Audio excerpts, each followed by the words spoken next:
여호와께서 모세에게 말씀하여 이르시되 이스라엘 자손에게 명령하여 내게 예물을 가져오라 하고 기쁜 마음으로 내는 자가 내게 바치는 모든 것을 너희는 받을지니라. 내가 그들 중에 거할 성소를 그들이 나를 위하여 짓되 물은 내가 네게 보이는 모양대로 장막을 짓고 기구들도 그 모양을 따라 지을지니라. 아멘. 우리 438장 찬양하시고 하곡지 근사님 기도하시겠습니다. 438장입니다.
기도하겠습니다.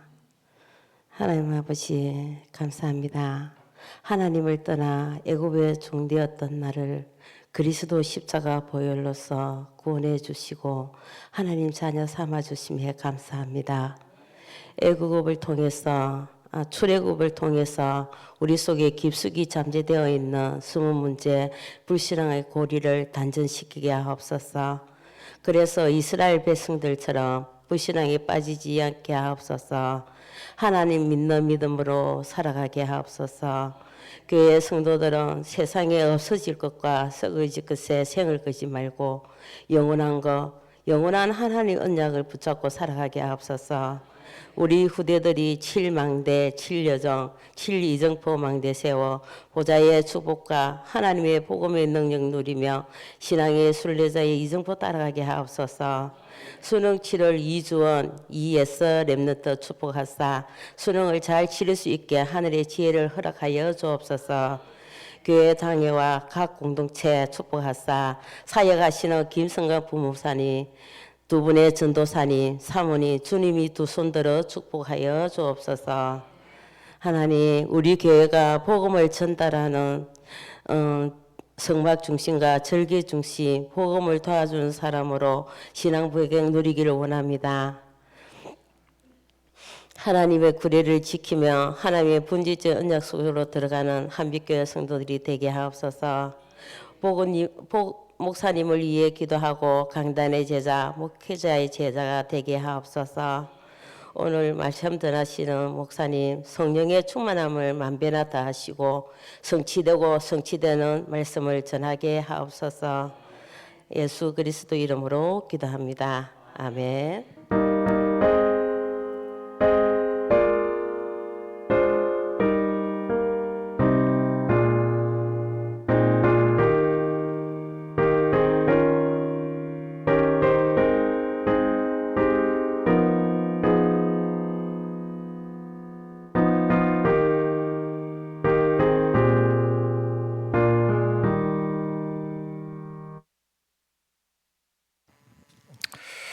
하나님 말씀 봅니다. 창세기 6장 9절부터 22절까지 말씀을 보겠습니다. 창세기 6장 9절부터 22절, 제가 가진 성경으로 구약 성경 8쪽에 말씀이 나옵니다. 창세기 6장 9절에서 22절. 교독합니다. 이것이 노아의 족본이라. 노아는 의인이요 당대의 완전한 자라. 그는 하나님과 동행하였으며 그때에 온 땅이 하나님 앞에 부패하여 포화감이 땅에 가득한지라.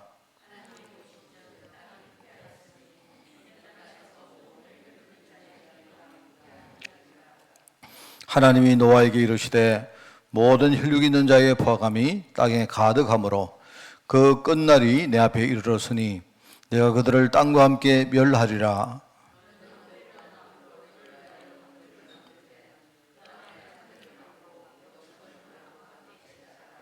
네가 만들 방주는 이러하니 그 길이는 300규빗, 넓이는 50규빗, 높이는 30규빗이라.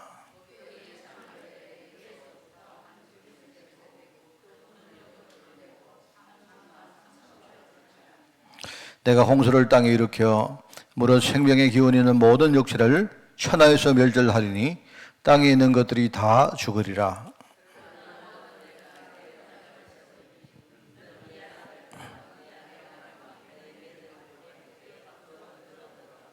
혈육 있는 모든 생물을 너는 각기 암수 한 쌍씩 방주로 이끌어들여 너와 함께 생명을 모존하게 하되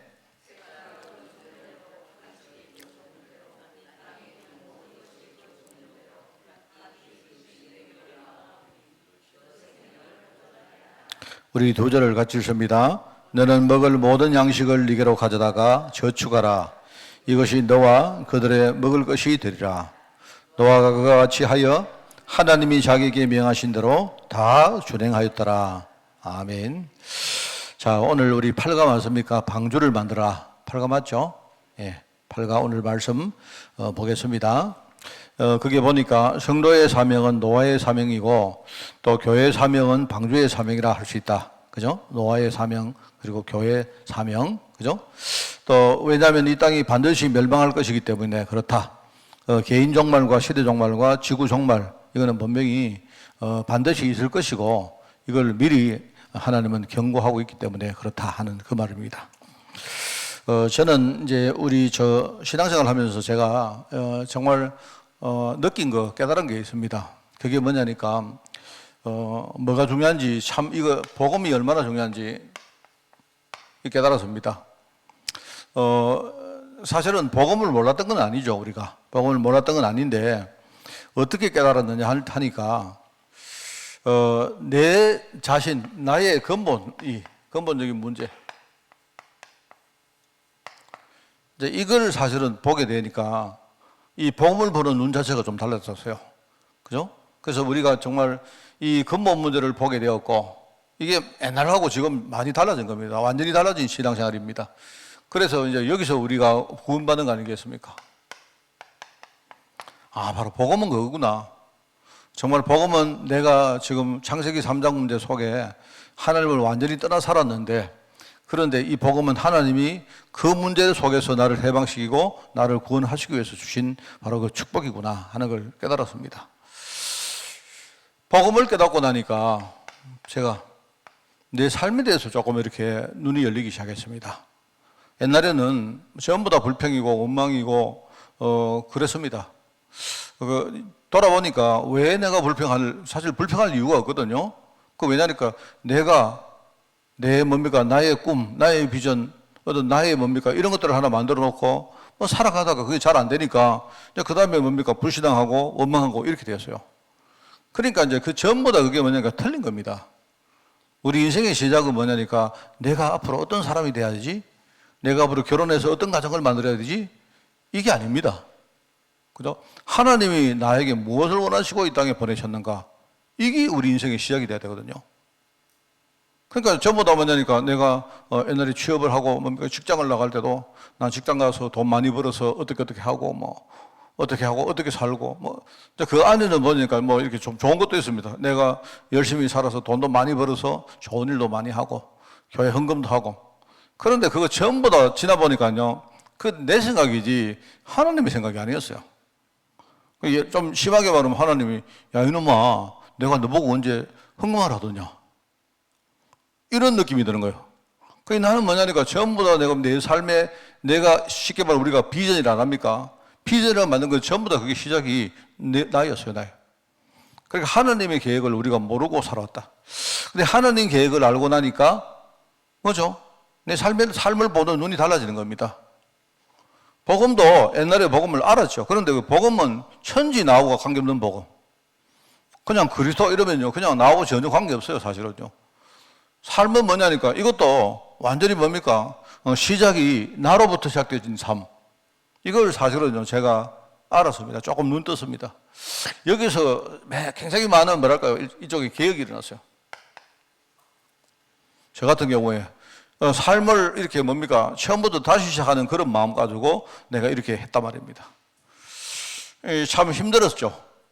왜냐니까 실컷 엉뚱하게 살다가 중간에 다시 그 어떤 뭔가를 그림을 다시 그리고 살려고 하는 거 힘들죠. 힘든데 제가 지금 생각해 보니까 만약에 그림을 새로 안 그리고 계속 갔으면 지금도 헤매고 있었지 않겠나. 네, 그런 생각이 듭니다. 지금 저는 한 번씩 가다가요, 목사님들을 이렇게 만나는데 약간 내가 볼 때에 목사님들이 신앙도 있는 것처럼 보이고 목회도 하고 이래 하시는데 이런 경우가 있습니다. 저 목사님은 새로 인생을 시작하면 좋겠다. 이 생각이 드는 거예요. 뭘 모른다는 뜻이 아니고 이런 우리 신앙생활의 시작이 이게 뭐냐니까 전부 다 목회하는 그것도요. 그게 자기 꿈이요. 그러니까 이게 안 되는 겁니다. 내가 볼 때. 그래 아무리 이 말을 해줘도 못 알아듣는 거예요.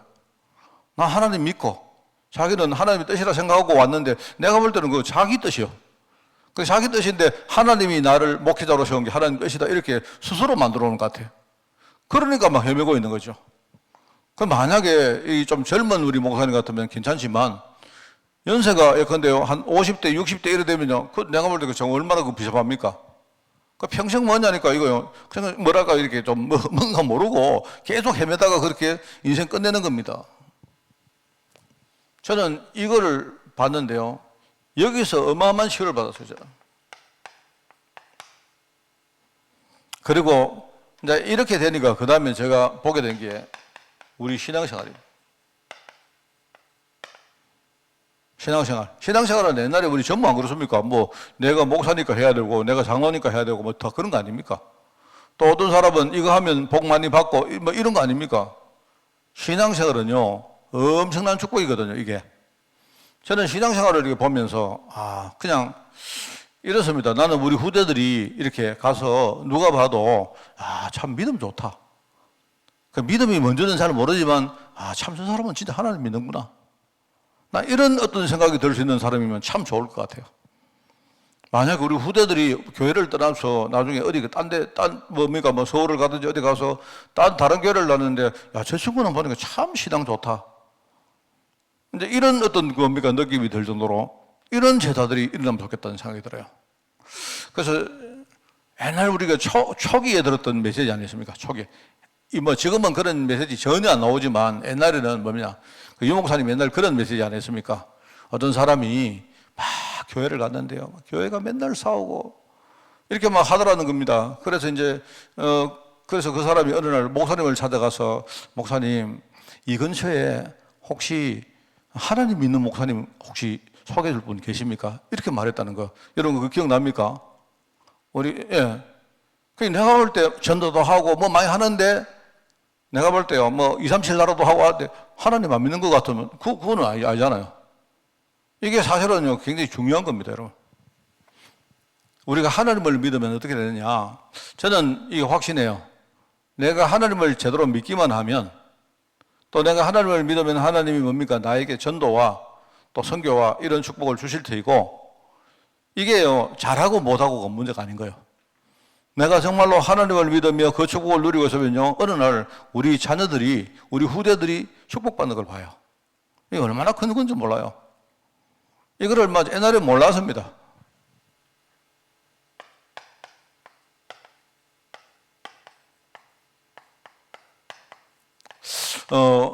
제가 그 옛날과 완전히 달라졌다는 것은 이런 겁니다. 뭐 이외에도 많이 안 있겠습니까? 물론 이건 내가 복음을 신작해 닫고 뭐 그게 되어진 것입니다만은요. 옛날에 만약에 그대로 우리가 뭐 이렇게 갔으면 복음을 맨날 입으로 말하면서도 내가요, 내 근본 문제를 그대로 가지고 실제로 뭡니까? 내가 뭐 그렇게 살았지 않겠어요? 뭐 종교생활 했겠죠. 그죠? 그러면서 뭡니까? 나는 내 삶을, 여러분, 이거 굉장히 중요한 말입니다. 제가 지금 우리 보면요, 많은 사람들이 심지어 우리 세계복음만 하는 거 그것도요, 자기 뜻으로 시작해요. 이거 굉장히 여러분, 이게 어떻게 보면 아주 중요하고, 이거 무서운 거예요, 이게. 내가 볼 때, 저 하나님이 저 사람한테 세계복음을 시키는 게 아니고, 좀 신앙의 근본 속으로 들어가서 하나하나 이렇게 뭡니까? 이걸 하나님이 원하시는데, 이 사람은 뭐냐니까, 자기가 어느 날 갑자기 막 세계복음화에 이렇게 뭡니까? 이 불꽃이 뭡니까? 자기 마음이 타오른 것 같아. 이래가지고 뭡니까? 세계복음화 이러는데, 내가 볼 때는 그거는요, 하나님의 계획이라기보다 자기의 어떤 신념, 자기의 어떤 뭡니까? 계획, 이런 느낌이 들 때가 진짜 많다니까요. 그러면서 이제 그때부터는 신앙생활, 우리가 이거는요, 신앙생활을 잘하고 못하고 없어요. 이 신앙생활 자체는요, 얼마나 축복인지 몰라요. 그래서 우리가 주일날 이렇게 와서 예배 드리고, 막 그날 뭡니까? 이런 것들이요, 하나씩 이렇게 일종의 유산으로 만들어져서 이게 나중에 내 인생과 우리 후대들에게 전달되어질 때 참 복이라는 사실을 사실 저는 조금 느낍니다. 내가 지금 뭐 많이 아는 것도 아니에요. 워낙 나도 불신앙 체질이기 때문에. 근데 이제 보니까요, 야, 진짜 그렇다. 제가 이런 생각이 들 때 많습니다. 저는 목사기 때문에 내가 경험하는 사람들이, 목사님들이 많아요. 그런데, 많은 목사님들이 막 이렇게 뭡니까, 목회도 하고, 뭐 전도도 하고 이렇게 하시는데, 근데 은근히 뒤에서 뭡니까, 그런 것 때문에 이렇게 서로 견제하고 이런 거 참 많거든요. 왜냐니까 목사님들 세계에서는 또 목사님들이 일종의 라이벌 아닙니까? 그러다 보니까 그런데 우리가 그냥 볼 때는 모르는데 한 10년쯤 이렇게 한 20년쯤 이렇게 쭉 긴 호흡을 가지고 보면, 그죠? 한때 어떤 목사님들이 막 잘 나가고 메시지도 잘하고 이래 하는데 내가 이렇게 쭉 지켜보니까 이제 같이 생활을 해보니까 저 목사님은 하나님 안 믿는 것 같다 이런 생각이 들 때가 많아요. 그런데 희한하죠. 그때는 막 잘 나가고 이렇게 하지만요, 한 10년, 20년 가보면요, 틀림없습니다. 뭐가 안 돼요. 정말 그렇습니다. 그게 또 반대로 어떤 목사님들은요, 참 뭐 잘 못해요, 뭐가. 좀 약간 무능한 것 같기도 하고 한데, 그런데 희한하죠. 하나님을 믿는 사람이 있습니다. 하여튼 뭐 흔들리지 않고 뭐 그래도 뭡니까, 뭐 잘 안 돼도 흔들리지 않고 이렇게 하는 분이 있다니까요. 시간을 한 10년, 20년 가보면요, 뭐가 되어져요. 그리고 실제로 그런 분들은 안 돼도 괜찮아요. 안 돼도 자기는 전혀 마음속에 요동이 안 돼요. 자, 그러면 내가 볼 때, 저런 분들은 아마, 자기 당내는 몰라도 후대는 아마 분명히 복이 복받을 거다. 이런 생각이 들어요. 그렇습니다.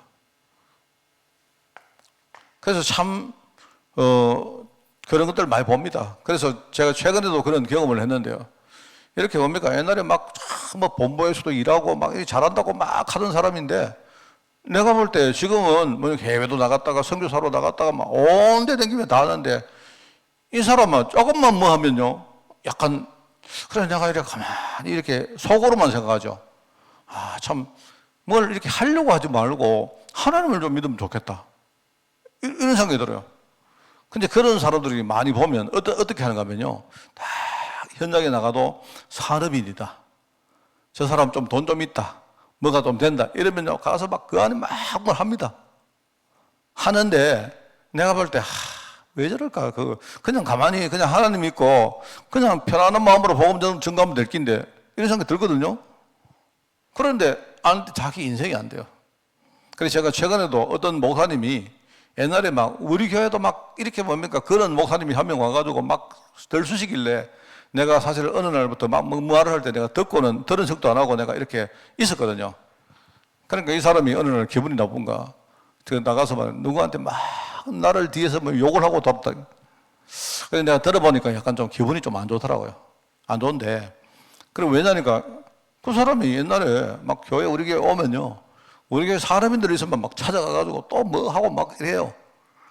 그리고 막 내 모르게 또 뭡니까 이렇게 우리 성도들 내가 모르기도 모르고 또 알아도 말 안 합니다. 저는 그런 거 말 안 합니다. 약간 뭡니까 약간 우리 좀 사람인들 집에 가서 이렇게 수금을 한번 싹 하고 이래요. 우리 교회 성도들 있지 않습니까? 여러분 알다시피 우리 옛날 한반다라방 교회 때요. 수금 많이 우리 교회 와서 수금 많은 분들이 해갑니다. 그래서 저는 자존심 때문에 그런 이야기를 합니다. 나 속으로 우리 성도들 왜 저러지? 이래 싶지만 저는 그래 안 해요. 그런데 어떤 분이 이제 그런 분이 있는 거예요. 내가 볼 때는 막 솔직히 말해서 밥도 못 먹는 겁니다. 그래서 내가 그거 보면서 참 그렇게 하지 말고 좀 자기 현장에서 좀 하나님 믿고 진짜 자기 삶을 우리가 계획을 안 합니까? 하고 그렇게 하다 보면요 나중에 하나님이 얼마나 큰 축복을 주시는지 몰라요. 좀 이러면 되는데 좀 먼 걸 바라보고 좀 큰 호흡을 가지고 이러면 되는데 막 그저 뭡니까 앞 눈앞에 보이는 그것 때문에 막 물론 뭐 그 표면적으로 그게 전도고 선교고 제자고 막 이렇게 하죠. 뭐 산업 선교고 뭐 근데 뭐 치유사역 뭐 이런 거 하죠. 근데 하나님 안 믿으면요 그거 아무짝에 쓸모없습니다. 여러분이 막 이렇게 뭡니까 5천 전도가 아니라 막 50만 전도 살려도 아무 소용없어요. 그거. 하나님은 하나님 믿기를 바래요.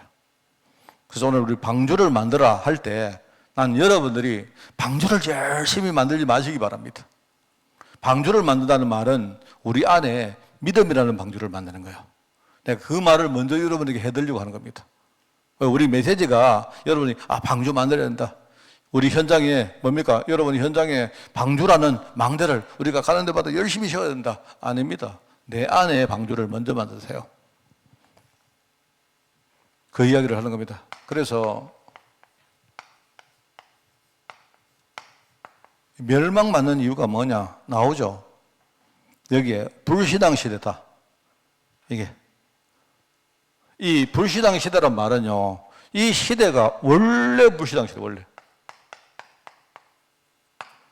원래 우리 사는 세상은 원래 멸망받게 되어 있어요. 그래서 본질상 진노의 이 말은 본질상 진노의 자녀란 말은 본질적으로 저 사람은 진노받게 되어 있다 이 말입니다. 그 사람이 뭘 잘못해서 저 사람이 뭐 잘못했기 때문에 진노받는 그게 아니에요. 원래 태어나면서 저 사람은 본질상 망하게 되어 있다 이 말입니다. 이 세상이 왜 멸망받았습니까?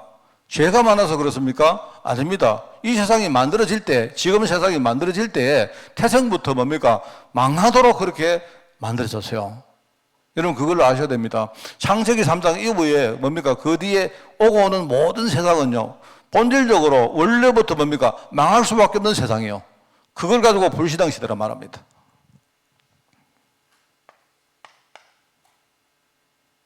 이게 원래부터 이게 뭐냐면 위에서 한 분이 파송되어 오셨는데 그분이 누구신가 하면요. 그분이 바로 사단이라는 분입니다. 이 세상에 뭡니까? 원래부터 망할 수밖에 없는 그런 뭡니까? 세상인데 이 사단이 위에서부터 뭡니까? 이 땅에 와서 지금 공동원세를 잡고 막 세상을 뭡니까? 불신앙 가지고 막 쥐틀고 있다니까요. 그걸 네피림 시대라고 말합니다. 지금 이 위에서 떨어진 우리가 나팔 이 말은 뭡니까? 위에서 떨어졌다는 뜻이라 안 했습니까? 그게 사단이거든요. 이 사단이 지금요, 세상에 문화를 딱 닫고 막 쥐 털고 있는데, 거기 뭡니까? 목사님도, 교회도, 성도들도, 불신자는 말할 것도 없고요. 지금 막 그거 막 흔들리고 있는 거예요, 지금.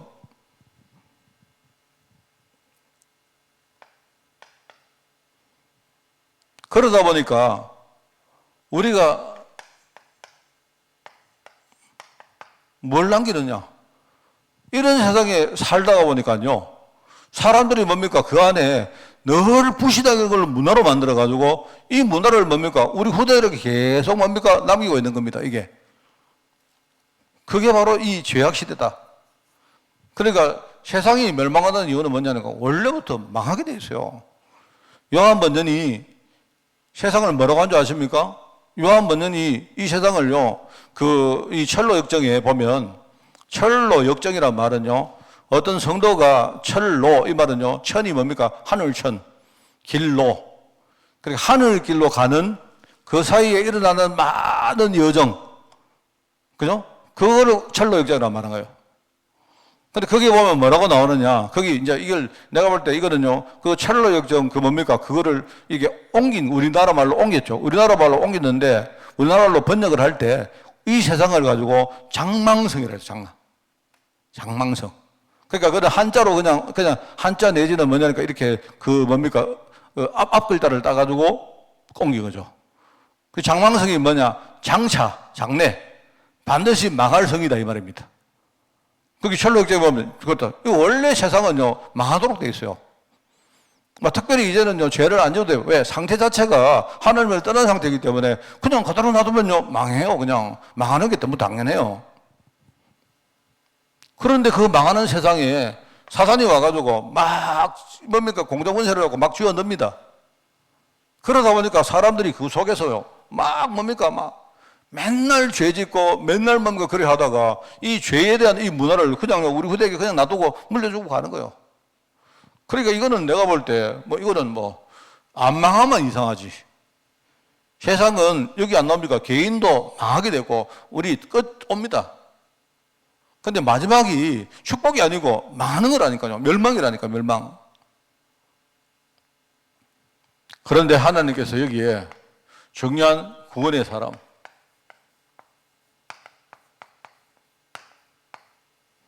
노아. 그래서 노아는 여기 나옵니다. 노아는 은혜의 사람, 하나님의 은혜를 입은 자다. 하나님의 은혜. 하나님이 노아를, 쉽게 말하면 이 말은요, 하나님이 은혜로 부르신 자다, 이 뜻입니다. 은혜의 사람이다. 하나님이 노아를 부르셨다. 어떤 사람이 이야기합니다. 하나님은 왜 노아만 사랑하시고 다른 사람은 전부 미워해서 다 죽입니까? 글쎄요, 모르겠습니다. 하나님의 은혜 영역입니다. 그죠? 그런데 이 사람은 하나님의 은혜 가운데 부름받은 자이고, 그리고 뭡니까? 이 사람은요, 의인이란 말은요, 복음 안에 있는 사람. 복음 안에. 그러니까 이걸 두 개를 합치면요, 하나님이 복음 안에, 복음 가운데 부름받은 사람이었다, 이 말이겠죠. 그러니까 이 복음이 얼마나 완전하냐. 복음, 이 사람은 부족하지만요, 이 사람은 복음을 가진 사람이기 때문에, 그죠? 완전한 자다. 이 복음의 완전함을 덧입은 자다, 이 뜻입니다. 그 이유는 뭐냐니까 하나님이 이 사람과 동행을 했어요. 이게 노아입니다, 노아.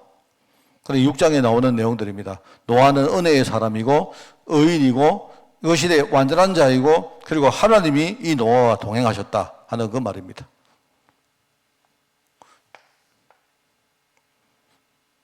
그러니까 어떻게 보면 이거는 굉장히 아주 당연한 이야기입니다. 당연히 망할 세상에 하나님이 특별히 노아라는 사람을 하나님 부르신 거예요. 그리고 이유가 뭐냐? 부르신 이유가 뭡니까?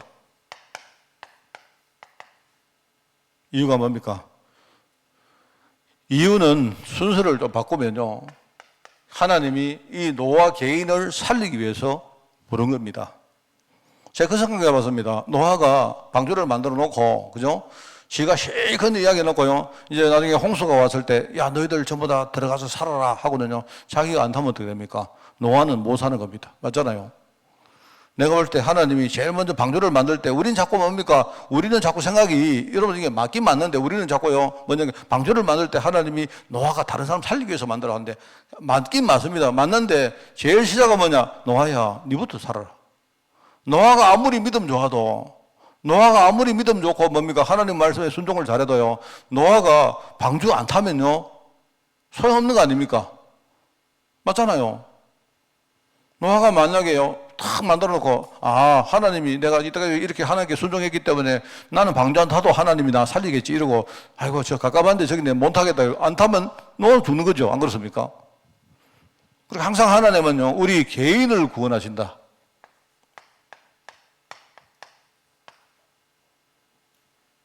그리고 노아와 그 가족을 구원한다는 말은요, 이거는 일종의 언약의 후손을 남기기 위함이다 하는 걸 이걸 아셔야 돼요. 그러면서 나중에 모든 생명, 이거는 뭐냐니까 문화를 말하는 겁니다. 문화. 이래가지고 지금요 온 세상이 지금 저주 가운데 빠졌는데요. 이 저주로부터 하나님이 해방시키는 것이다. 이게 이유다 이 말입니다. 노아가 약간 참 너무나 뭡니까 믿음 있는 사람이고 하나님 말씀에 잘 따랐지만은 내가 볼 때 나중에 보니까 노아가 이 부분은 조금 이렇게 약했지 않나 하는 생각이 들죠. 노아가 그죠? 나중에 그 후손들이 노아가 당대에 이 부분이 약간 좀 뭡니까 실패했기 때문에 왜냐니까 노아가 이 중요한 거는 이 방주를 탔는데 방주에 내린 다음에 이 사람이 좀 뭔가 좀 잘못한 것 같아요. 내가 볼 때 이거는요, 우리가 죽을 때까지, 하나님 부르실 때까지 계속 해야 됩니다. 이거를. 노아가 그걸 좀 실패했기 때문에 나중에, 후대들이, 내가 볼 때 아버지 때문에 후대들이 굉장히 좀 문제가 안 당했습니까? 그렇습니다. 그래서 옛날에 우리 그런 이야기 들었던 기억이 납니다. 내가 어릴 때인데, 교회에서, 이렇게, 뭐랄까요, 노아 아들이 아버지가 벗고 술 먹고 뭡니까 막 술 취해가지고 옷 벗고 막 이래 하는데 노아 아들이 아버지 벗은 몸을 봤다고 좀 저주받아 안 그랬습니까? 그죠? 이야기가 그거 이제 옛날에 참 이해가 안 갔어요. 나 어릴 때부터 이런 거 되게 이해가 안 가더라고요. 그리고 왜 그러는가 하니까 약간 좀 내 마음속에 약간 이렇게 저항감 같은 거 있었던 것 같아요. 그때. 왜냐니까 어릴 때 하여튼 어떤 분인지 몰라도 우리가 설교를 하는데 막 어디 이렇게 윤리적으로 설교를 하신 거예요. 하면서 부모님이 벗은 몸을 막 본다든지 이러면 안 된다고 막 이렇게 막 구중을 했어요. 그 이야기를 하면서 이제 이 이야기를 어릴 때 내가 그런 거예요. 우리 부모님이 하늘 같은 부모님인데, 그죠? 자녀가 만약에 부모님을 이렇게 벗은 몸을 함부로 보고 이래가지고 나중에 멸망당했다. 이런 이야기를 하는데 그게 내 마음속에 막 이렇게 남아가지고요. 오랫동안 남아가지고 내가 있습니다.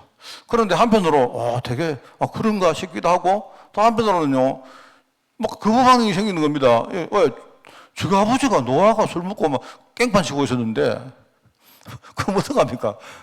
이래가지고 뭡니까? 그러면 자녀들이 가서 아버지 이렇게 어떻게 하든지 말리든지 해야 될 거 아닙니까? 그런데 어떤 자녀는 이렇게 고개 돌려가지고 아버지한테 이렇게 하면 그게 쉽습니까? 그게 안 되지. 안 그래요? 지금 막 술 먹고 깽방 치는데 우리가 이래 돌려가지고 눈 감고 어떻게 합니까? 그거를요. 예컨대 지금 달려 들어가지고 아버지 왜 그러십니까? 하고는 아버지 잡아가지고 옷을 입히든 해야 될 거 아닙니까? 그런데 제가 어릴 때 그런 설교를 듣고 나서 이게 희한한 거 있죠. 어릴 때 우리가 설교를 딱 들을 때 그냥 자세히 안 들어야 되는데 내가 설교를 그때 자세히 듣고는요 이상하게 생각했거든요. 이래가지고 내가 이런 부분들이 굉장히 오랫동안 갔습니다. 오래 갔는데 내가 되게 웃기는 이야기 하나 해드릴까요? 웃기는 게 사실 웃기는 이야기 아닙니다. 근데 다 심각한 이야기인데 제가 지금도 생생하게 남은 게 하나 있습니다. 그게 뭐냐니까 저희 어머니가 뇌출혈로 이렇게 3번 쓰러지셨는데요. 제일 처음에 우리 어머니가 이렇게 쓰러졌을 때가 있습니다. 그때가 제가 그때 대학생이었던 것 같아요. 그때 그런데 그때 어머니가 이렇게 병원에 실려가셨는데, 그런데 병원에서 갔는데 병원에서 이렇게 안 되겠다, 아마 돌아가실 것 같다 해가지고 이 의사들이 손을 안 대고 그냥 이렇게 좀 방치를 해놓은 겁니다.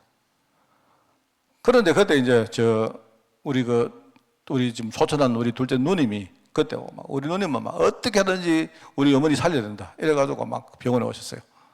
그래 왔는데 그때 어떻게 하다가 이제 그 병원에 우리 누나하고 저하고 둘이 이렇게 있게 됐는데, 하여튼 나중에 이렇게 뭐 치료를 하다가 어머니가 좀 좋아져가지고 이제 그때야 비로소 뭡니까 이렇게 그 응급실로 들어갔는데 병실로 이렇게 병실로 옮겼든지 아니면 어떻게 침상에 이렇게 눕히게 됐어요. 그 눕히게 됐는데, 그런데 막 이 간호사들이 지금하고는 많이 좀 다르죠. 그때하고는 좀 달랐던 것 같은데, 뭐 간호사들이 이렇게 그 어머니가 지금은 막 엉망으로 오셨으니까 이렇게 뭡니까 침상에 눕히는데 우리 보고 이렇게 어머니 어떻게 눕히라고 이렇게 자기들이 뭘 갖다 주면서 이렇게 하는 겁니다. 그리고 우리 누나가 우리 어머니 혼자를 어떻게 이렇게 옮겨가지고 침상에 눕힐 수 있겠습니까? 그때 내가 옆에 있었는데, 그래서 내가 사실 좀 지금도 참 마음에 이렇게 상처로 남아있는 게 하나 있어요. 그게 뭐냐니까, 어머니가 그때 너무 힘들으셨는지 이렇게 좀 그 변을 좀 보신 겁니다. 이래가지고 이제 옮기면서 우리 누님이 어머니 속옷을 갈아입히는데 누나가 혼자 못 하잖아요. 그래서 내가 이제 옆에 이렇게 있는데 저는 이제 어린 마음에 이렇게 뭡니까 아무것도 안 하고 있었던 겁니다. 그래서 사실은 그때 내가 왜 그랬느냐니까, 내 머릿속에 어머니 모습 몸을 내가 보는 거, 거기 내가 되게 그랬다니까요, 내가. 그런데 나중에 누나가 막 화를 막 내면서, 네가 아들인데 왜 옆에서 그냥 본 척만 척 하느냐. 사실은 이래가지고 막 내가 그것 때문에 우리 누나한테 오랫동안 내가 이렇게 꾸중을 놓고 시달렸습니다. 그 사실 내가 왜 그러는가 하니까 지금도 내가 마음에 좀 그게 있어요. 그게 이제 이 성경 말씀이 이게 생각이 나서. 내가 어릴 때 들었던 그 성경 말씀이 부모님이 버섯 몸을 보면 그거 안 된다 해가지고요. 내가 사실은 그랬던 거예요.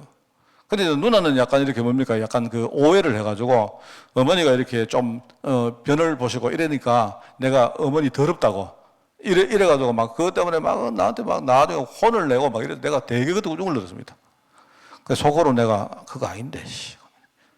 네, 그래가지고 하여튼 한참 동안 그 이야기 누나가 했어요. 니는 아들이면서 왜 하나밖에 안 계시는 엄마가 여러 명이나 하고 막 이렇게 누나한테 막 굉장히 꾸중을 들었습니다. 사실 알거든요, 내가. 나 되게 효자인데. 그런데 그래 내가 지금 이 생각을 해보니까 자꾸 보면 방금 내가 그 생각이 났어요. 이게. 도대체 어릴 때 그럴 때 다른 애들처럼 내가 뭐 설교를 들을 때 유념해서 안 들어야 되는데, 엉뚱한 설교 그거 들으면 안 되는데, 희한하게 그때요. 내가 그 설교를 딱 들어가지고, 왜 저럴까? 이랬다니까, 어릴 때 내가. 그래서 참 나는요, 진짜 우리 애들 보면 복음 메시지를 듣는다는 게 참 복이라고 생각합니다. 안 그래요? 내가 뭐 이상한 소리라 미안합니다. 옆으로 갔는데. 그 사실요, 이게 이제 좀 잘못돼가지고 뭐죠? 이러다 했죠. 그 방주의 특징은 뭐냐? 방주는 바로 복음입니다. 방주는. 그래서, 잣나무를 만들어라.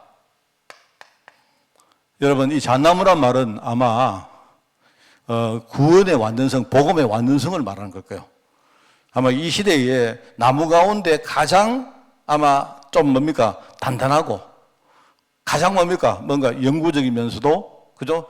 가장 이렇게 뭡니까? 부식되거나 이렇게 썩거나 하지 않는 그런 아마 나무를 말한 것 같아요. 그러니까 이 복음의 어떤 일종의 뭐냐니까 복음의 완전성을 말한 것이다. 그죠? 그래서 우리가 이 복음은 절대 이거는요, 우리가 확신이라는 말을 합니까? 복음, 확신. 그러니까 이 복음은 여러분 세상에 우리가 확신 가질 거는요, 다른 거 없습니다. 이 복음밖에 없어요. 우리 이 복음은 절대로 바뀔 것이 아니기 때문에, 이거는 복음은 우리가 절대로 변하지 않기 때문에 우리는 복음에 대해서 확신 가지는 게 너무 중요하다 이 말입니다. 맞잖아요? 여러분은 저에 대해서 확신 가지면 안 돼요. 우리 목사님은 절대 믿을 수 있다. 그런 게 있습니까? 내가 여러분 절대 믿을 수 있는지 어떻게 합니까? 내 인간성도 바뀔 수 있는데요. 거기다가요, 지금은 내가 굉장히 뭡니까? 여러분 믿을 수 있어도 내가요, 왔다 갔다 하는데 나중에 뭡니까? 인격도 바뀌고 바뀔 줄 어떻게 알아요? 그러니까 여러분들은 저한테 대해서는 확신을 가지면 안 돼요. 그냥 뭐 목사님 좀 믿는다 정도는 몰라도 여러분, 우리 목사님은 절대 이런 말 쓰면 안 돼요. 우리 세상에서 절대로 말 쓸 수 있는 건 하나밖에 없다. 뭡니까? 복음밖에 없다. 저는 그걸 잣나무라고 생각합니다. 그럼에도 불구하고 이 복음을 회방하기 위해서 어마어마한 사단이 공격을 합니다. 복음이 빈틈이 있겠습니까? 그런데 복음 가진 사람이 빈틈이 있다 이 말입니다. 그죠? 잣나무 자체는 여러분도 한번 생각해보세요. 우리가 나무가 있으면 만약에 나무가 잣나무라고 하지 말고 우리가 잣나무 아니고 이게 만약에요. 뭐 이게 근데 우리 철이라고 칩시다. 철판을 가지고 배를 만들면 일단 물은 안 들어오겠죠. 당장은. 그죠? 근데 어디에 들어오느냐 할 때 철판과 철판을 이어진 뭡니까? 이은 그 틈 사이에 들어온 거예요. 근데 우리가 지금 말하는 용접 아닙니까? 용접. 그 용접을 시원찮게 하면 말하자면 그 물이 철판을 못 들치면 어떻게 됩니까? 그 사이에 틈이 있으면요. 그 틈을 뚫고 오는 거 아닙니까? 그래서 거기에 용접을 철저히 해가지고 지금 그래 하는 거예요. 제가 용접 기술 이야기 들었는데요. 용접이 이게 얼마나 중요한지, 용접이. 이 용접은 뭡니까? 이렇게 대충, 이게 된 것처럼 보여도요. 이게 안에 제대로 안 될 수가 있다는 거예요. 그래서 지금 내가 얘기하니까 이 용접은 사람이 하는 것보다 용접은요, 아주 로봇가, 지금은 세상의 대부분이요, 용접은 로봇가 다 해요, 로봇가. 그게요, 로봇은요, 일정하게 하잖아요. 사람은 막 이래도 했다가 저래도 했다가 하지만 로봇은 시키는 대로 일정하게 하거든요.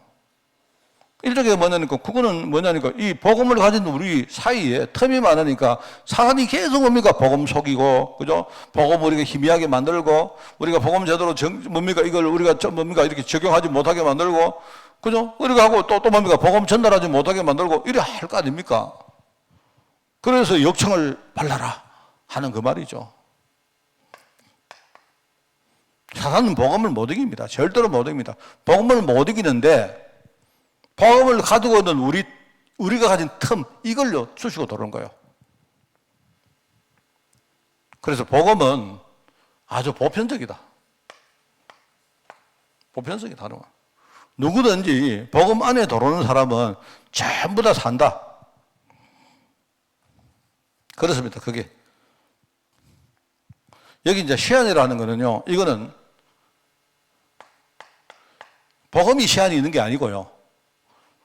이거 뭐냐니까, 누구든지 복음 속에 들어오면 다 살 수 있는데, 이게 조건이 있어요. 조건이 뭡니까? 이 땅에 우리가 육신 가지고 살 그때만 이게 유효한 거예요. 그게 복음의 유효성이 있습니다. 그래서 저는 옛날에 이야기를 합니까? 제가 아까 삶 이야기도 했지만, 우리 육신이 얼마나 중요한지 몰라요. 육신이 얼마나 중요한지. 여러분, 육신은요, 이게 굉장히 중요합니다. 한번 여러분 생각해보면, 육신은 우리가 영혼이 중요한데 육신이 제대로 없으면요, 영혼이 별 의미가 없어요. 그리고 또 아무리 육신이 우리가 대단해도 영혼이 제대로 살지 않으면 육신도 별 의미 없습니다. 이 두 개가 굉장히 이렇게 우리가 건강을 이루는 아주 균형이요, 밸런스가요. 그래서 우리가 이 시안이를 할 때 뭡니까?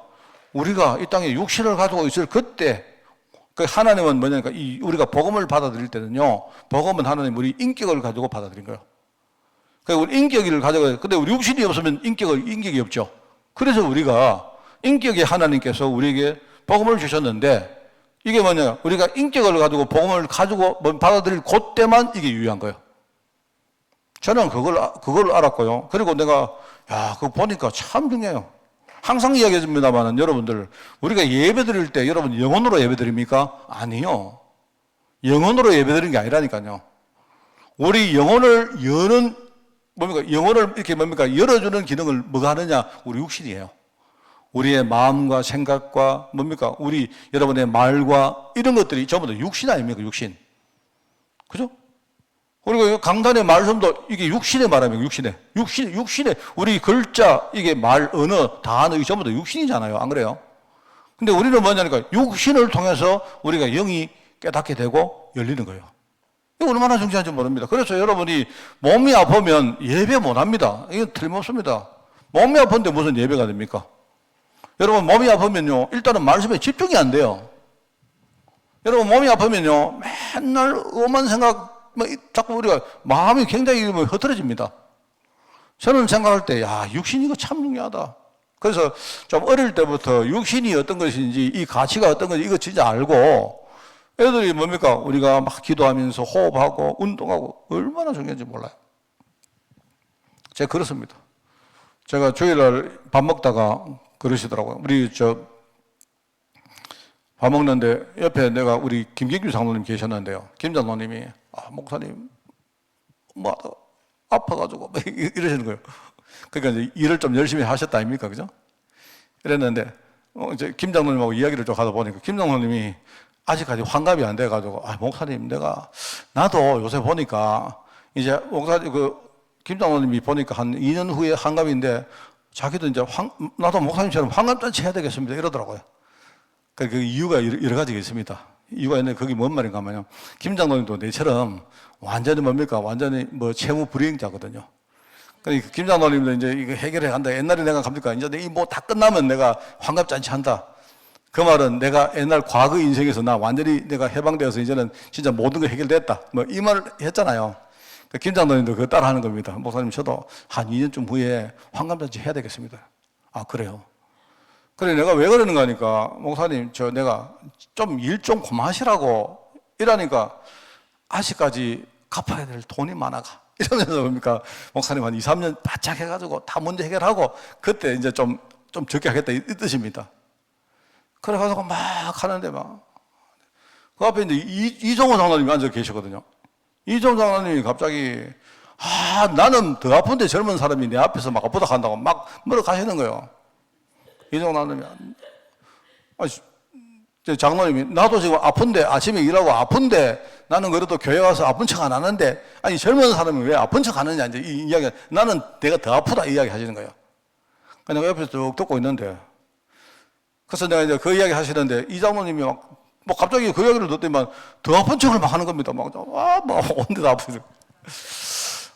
내가 가만히 보다가 저도 좀 아픈데 나는 그 두 분 보면서 아픈 척을 전혀 못 하겠네요. 그랬는데 제가 그 이야기 하다가 근데 장로님은 여기 김 장로님은 보니까 완전 엔진이 지금 나갔고 이 장로님은 아직 엔진이 싱싱한데 내가 볼 때 부속이 몇 개가 좀 문제가 와가지고 그런 거 아닙니까? 내가 볼 때 장로님은 만약에 부속 제대로 딱 갈면 장로님은 우리보다 훨씬 더 갈 겁니까? 참 하나님 축복 아닙니까? 그래 앞으로 제발 좀 짜는 소리 하지 마시고 하나님께 감사해서 내가 이랬거든요. 이 장로님 갑자기 얼굴이 확 비치더니만 완전히 뭡니까?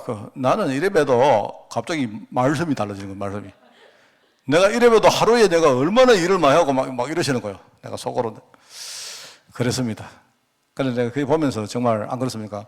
우리는 왜 참 어려서부터 이 육신 관리를 제대로 못하고 결국 우리가 경제 관리 못해가지고 무리하게 일하다가 그런 거 아닙니까? 경제 관리 못하니까 영적으로 다 망하고 우리 육신도 다 망하고 그런 거 아닙니까? 원래 좀 어릴 때 우리 복음 알았으면 참 좋을 건데 내가 그 생각했어요.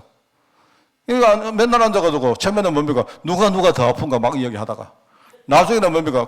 이 장로님 갑자기 내일 모레 내가 80이다 이러더라고. 이 장로님. 내가 이 장로님 원래 78 아닙니까? 그러니까 입니다. 하면서 난 내년에 80입니다 이러더라고. 맞아. 이 장로님 되게 건강하시거든요. 안 그렇습니까?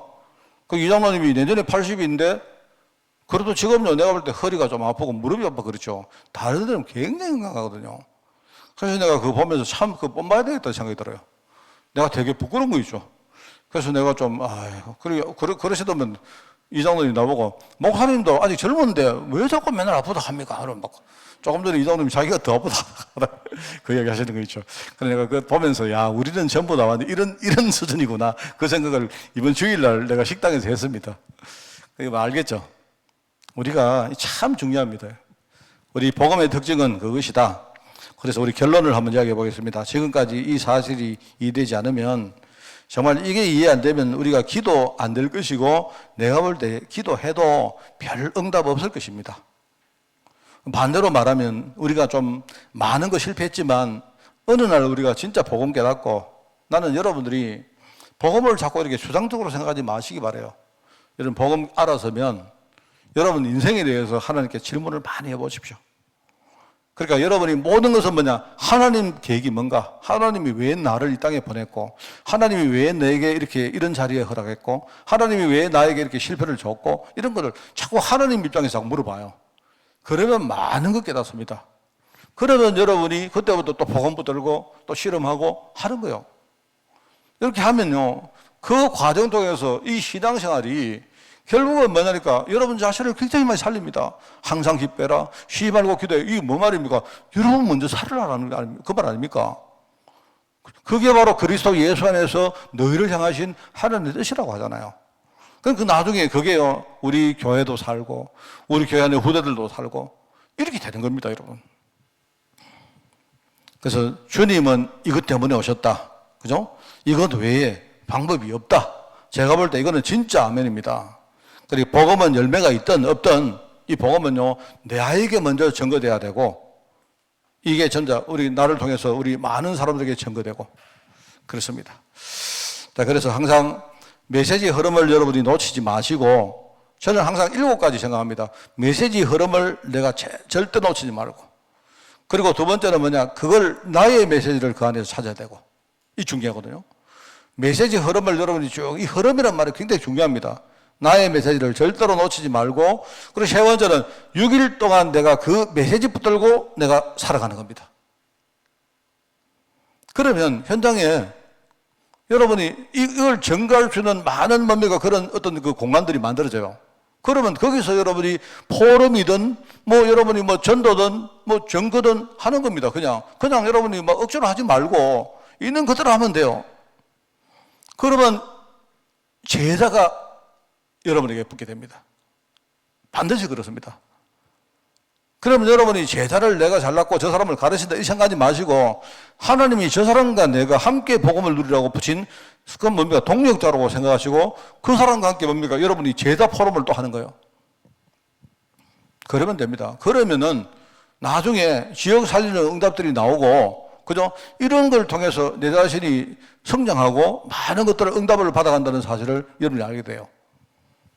자, 그래서 여러분들은 이렇게 우리 옛날에 우리 인생개혁, 뭐 종교개혁, 이런 뭐 교회개혁, 문화개혁 이런 말 안 했습니까?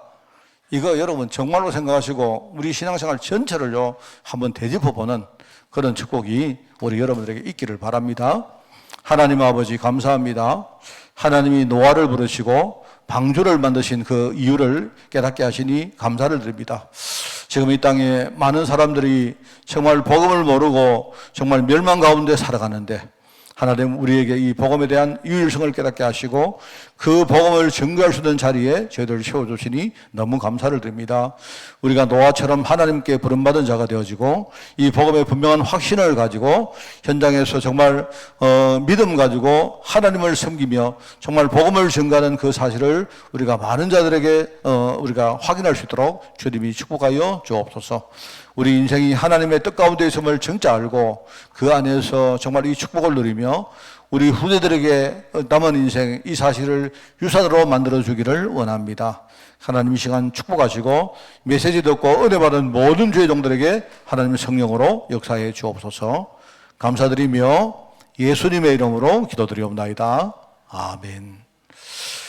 우리 주 예수 그리스도의 은혜와 하나님의 그 놀라운 사랑하심과 성령님의 지금 함께 하심이 이제 하나님이 원하시는 이 방주 속에서 우리 자신을 살리고 우리 가정을 살리며 나아가 우리 후대를 살리며 현장 살리기를 원하는 모든 죄종들 머리 위에 지금부터 영원까지 항상 함께 계실지어다.